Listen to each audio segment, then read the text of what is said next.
So typically I'd say I am a fan of Hoka shoes in general, but when it comes to the racing options, I think they are just behind compared to the competition. It's a little strange though, because initially Hoka was one of the first brands to have their athletes racing in carbon plated shoes back in 2015 with early samples of the Carbon Rocket.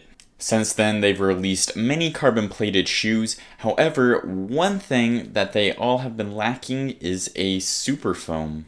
So after recently trying the TeknoAXE 3, I thought it was a speedy shoe. It had that plate in there, a nice rocker, but it wasn't a super shoe. I had similar thoughts with the Rocket X. I thought it was a fun, fast shoe, but it still didn't have that energy return that you get from super foam. Luckily, the Rocket X2 may change this because we have seen it on the feet of some of the Hoka athletes. I think it debuted in the Boston Marathon, but it looks like it could be a winner. It is almost unrecognizable from the first gen with a very minimal looking upper and a midsole that now meets the World Athletics max of 40 millimeters.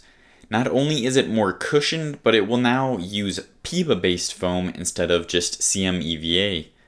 The plate seems like it could be a little more aggressive as well, and of course it has Hoka's bucket seat design, but again, the actual Superfoam midsole is what has me most excited. So although this is an exciting first look of Hoka's athletes testing it out, us regular people won't be able to get it until spring 2023. So with the Rocket X2 getting PIBA-based foam, does that mean that more Hoka shoes are going to get PIBA-based foam? I certainly hope so, but I'm honestly not getting my hopes up. I do think that the Carbon X4 could use a big redesign.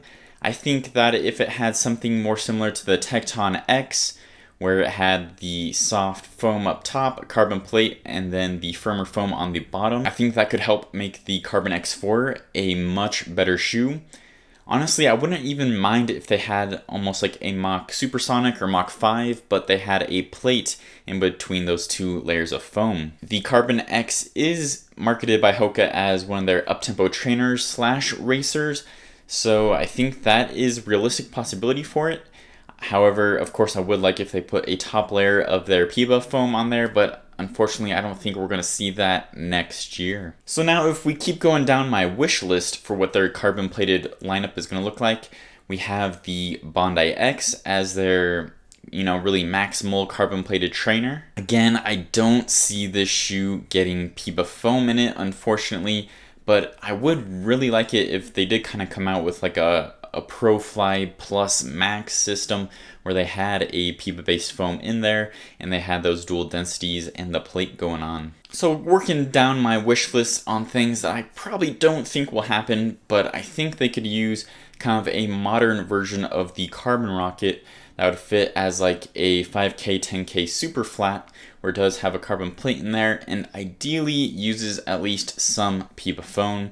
But I think that could round out their carbon plate lineup really nicely. So again, just to be clear, besides the first look that we've seen on the feet of the Rocket X2, the rest of the shoes have just been my wish list and things that I hope for in the future. It's just all made up stuff by me.